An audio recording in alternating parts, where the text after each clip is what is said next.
Chapter 11. The Girl in the Thorns. She was bleeding. Jack smelled it before he saw her. Fresh blood, sharp and unmistakable, cutting through the damp scent of soil and moss. He froze mid-step, hand lifting instinctively. The wolf did the same.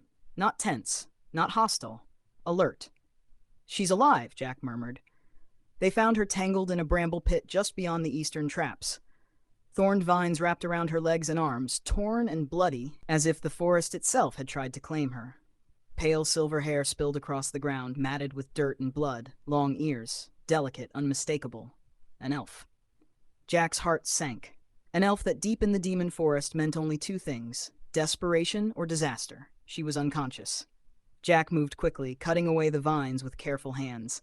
He checked her breathing, shallow, uneven, and spotted a deep gash along her thigh, blackened at the edges. "Poisoned," he muttered. He didn't hesitate. Jack carried her back to Hearthwild, ignoring the stares of the others. He laid her near the fire, cleaned the wound, and crushed bitter leaf and flame root together. An old remedy from memory, one that had saved lives back home. The wolf watched silently. Hours passed. As dusk settled, the girl stirred. Her eyes snapped open, green, bright, terrified. She tried to scramble backward, and screamed. The wolf stood. The firelight caught its fur, eyes glowing softly, massive frame blocking her escape. "Demon King," she shrieked, voice hoarse with fear. Jack stepped between them instantly. "Hey! Stop! He won't hurt you." She shook violently, staring past him. "You're dead. You're both dead. It's the king of the demon forest." The wolf did not move, did not growl, did not assert its presence. Jack crouched down, keeping his voice low. "You're safe. You were hurt, poisoned. You're in my settlement." Her breathing hitched. "Settlement?" She looked around. The walls, the fire, the people watching from a distance. A human place. Slowly fear gave way to confusion. "Food," she whispered suddenly, swaying. "Please." Jack blinked, then nodded. "Right, of course." He handed her a bowl of stew, still warm. She hesitated only a second before devouring it like she hadn't eaten in days. When she finished, her hands shook less.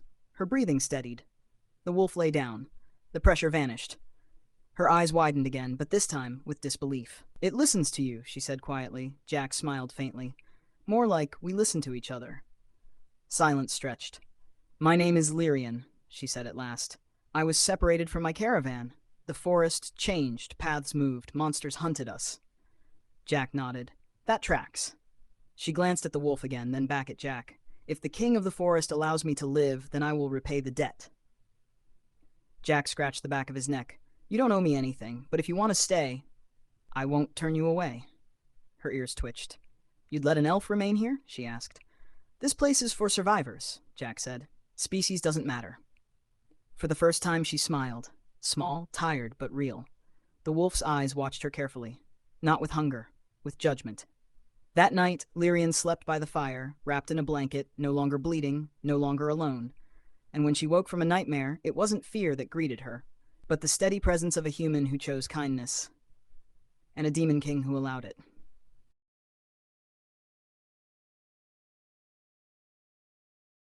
Chapter 12. An Uneasy Morning. Lyrian woke to warmth. That alone startled her. Elves did not wake to warmth, not in the demon forest. Not without claws or poison or death waiting just beyond the next breath. Her eyes flew open, body tensing, heart racing, and she froze. The wolf was there, not looming, not threatening. Lying a short distance away, massive body curled near the dying embers of the fire, eyes half-lidded but aware. The king of the demon forest. Awake. Watching. Lyrian's breath caught in her throat. She did not scream this time. Instead, she pulled the blanket tighter around herself and stayed very still, every lesson drilled into her since childhood screaming the same truth. Do not draw its attention. Jack noticed her first. "You're awake," he said quietly, kneeling near a pot suspended over the fire. He didn't look tense, didn't look afraid. "How do you feel?" "Alive," she said after a moment. Her voice sounded small to her own ears. "That's new." Jack smiled faintly. "Good sign." He handed her a wooden cup filled with warm broth. She hesitated, eyes flicking once more to the wolf. It did not move, did not bare its teeth, did not assert dominance. Slowly, cautiously, she accepted the cup. As she drank, her gaze wandered. The walls, the traps, the orderly rows of crops pushing stubbornly through hostile soil, the people moving about with purpose, not panic. This place, she murmured. It shouldn't exist. Jack stirred the pot. Yeah, I get that a lot. Her ears twitched. You're human. Last I checked. And you're alive, she continued, in the demon forest, with him. Jack glanced at the wolf. Turns out not everything here wants us dead. Some things just want respect. The wolf's tail flicked once. Lyrian swallowed. Elven elders say the king of the forest kills anything that settles too deeply, that he destroys balance. Jack met her eyes. Balance doesn't mean emptiness. It means not taking more than you give. She studied him, searching for arrogance. Found none. Only exhaustion, resolve, and a quiet kind of stubborn kindness. You treated my wound properly, she said. Human medicine. Crude, but effective. Jack shrugged. Plants don't care what race you are. That earned a small, surprised laugh from her. The wolf rose then, stretching, towering, but stopping well short of her. Its gaze met hers directly. Lyrian stiffened. She expected pressure, fear, judgment. Instead, she felt measured. Then the wolf turned away. Just like that. Lyrian exhaled shakily. It accepted me. Jack nodded. If it hadn't, you wouldn't be here. Silence followed. Not awkward, just thoughtful. I can't return, Lyrian said finally. My caravan is gone, and if I leave this place alone... She didn't finish the sentence. Jack already knew. You can stay, he said simply. If you want to work, help, learn. Her eyes widened. You'd trust me? I trust effort, Jack replied. Trust grows later. She bowed her head slightly, elven tradition breaking through fear. Then I will stay, until I can repay what you've given me. Jack scratched his cheek. Fair warning, this place attracts trouble. Lyrian glanced beyond the walls toward the forest, then back at the wolf, then at Jack. I think, she said quietly, trouble will think twice first. For the first time since entering Hearthwild, Lyrian allowed herself to believe she might live. Not as prey, but as part of something being built, under the watchful gaze of a demon king, and a human who dared to treat monsters like neighbors.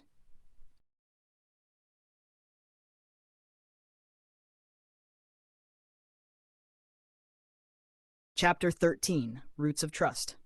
By midday, Hearthwild felt different. Not quieter, not safer, heavier. Jack noticed it as he worked beside Lyrian, showing her how to reinforce the irrigation trench without weakening the soil.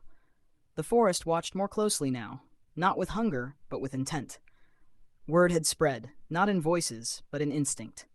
Something new had taken root. Lyrian moved carefully, favoring her injured leg, but she refused to sit idle. Her hands were deft, precise in a way Jack immediately recognized. An elf raised among forests didn't fight the land, they listened to it. You angle the trench too sharply, she said softly, adjusting the slope. Water here wants to wander. Jack raised an eyebrow. You read soil flow? She smiled faintly. Trees do not grow by accident. He laughed quietly. Guess you're hired. The wolf watched them work from the shade, eyes half closed. Several times, creatures approached the outer traps, only to retreat the moment the wolf's presence brushed against them. No violence. Just understanding. By afternoon, a horn sounded. Not from the forest, from the wall. Jack turned sharply. Visitors. This time, they weren't refugees. Two armored figures stood just beyond the perimeter, human soldiers. Their armor bore the sigil of a border lord Jack didn't recognize. Steel swords. Real ones. Lyrian stiffened. Humans don't patrol this deep. Jack nodded grimly. Means someone's desperate. Or greedy. The wolf stood, the air tightened. Jack raised a hand. Wait! He stepped forward alone. You've crossed into dangerous land, one soldier called. Identify yourself. Jack met his gaze calmly. This land is settled. Turn back. The soldiers laughed until the wolf moved. Not closer, just enough. The laughter died. One of them swallowed. To that beast. Is under my protection, Jack said evenly. And so is this settlement. Silence stretched. Finally, the second soldier bowed stiffly. We'll report this. Jack nodded. Do that. They left quickly. Lyrian exhaled. You just announced yourself to the outside world. Jack stared after them. Yeah, guess there's no hiding now. The wolf approached, pressing its shoulder briefly against Jack's side, a grounding weight. That night, Lyrian sat near the fire, sharpening a borrowed blade with practiced ease. I can fight, she said suddenly, but I'm better at seeing what others miss. Jack looked up. Scouting? She nodded. Paths shift. Threats move. I can help you stay ahead. Jack considered it, then extended his hand. Then welcome to Hearthwild. She took it, firmly. Above them, the stars burned cold and distant. Below them, roots spread deeper into hostile soil. Hearthwild was no longer just a refuge, it was becoming a presence. And soon, the demon forest would decide whether to embrace it. Or try to tear it out entirely.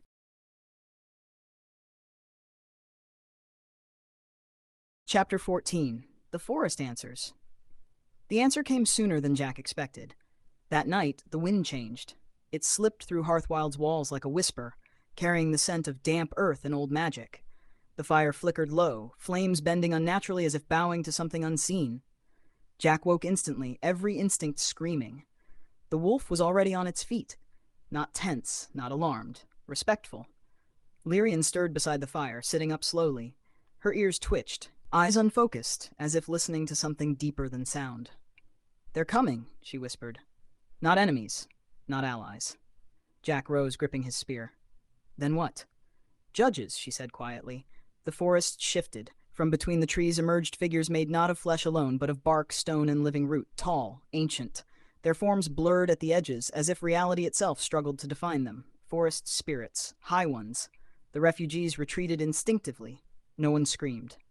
Fear here was reverent, not panicked. The wolf stepped forward. This time, it did not suppress its presence. The ground trembled, not violently, but deeply, like a heartbeat echoing through the soil. The spirits halted and lowered their heads. Jack felt clear and undeniable. This was not a meeting of equals. This was a court. A spirit with antlers like twisted branches raised its head. Its voice did not travel through the air, but through the earth beneath Jack's feet. "Why does the king remain?" The wolf did not speak. It declared. Power rolled outward. Memories, intent, will. Jack felt flashes of it. Centuries of solitude, endless conflict, the weight of rule without companionship. Then something new. Fields, fire, people. A human who healed instead of hunted. The spirits turned their attention to Jack. The pressure was immense. Lyrian dropped to one knee, breathing hard. Jack forced himself to remain standing. This land was dead to humans. The spirit intoned. Now it grows. Jack swallowed. We don't take without giving. We plant, we mend, we protect balance. Silence stretched. Roots crept closer, brushing the walls, the crops, testing. Then the spirit spoke again. Then Hearthwild stands, for now. The pressure lifted. The spirits receded into the forest, dissolving into mist and leaf and shadow. Jack's knees nearly buckled. The wolf returned to his side, calm once more. Lyrian laughed softly, breathless. You just negotiated with the forest itself. Jack rubbed his face. Yeah, that's new. As dawn broke, the fields looked greener, healthier, the soil richer. A sign. Hearthwild had been acknowledged. But acknowledgement was not protection. Far beyond the demon forest, men would hear rumors. Kings would hear whispers, and some would not see a haven. They would see a threat.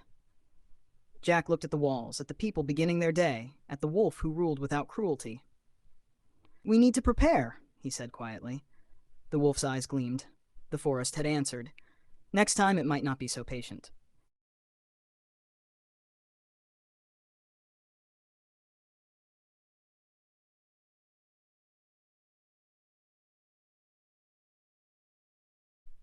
Chapter 15. The Price of Growth. Preparation began with hard choices.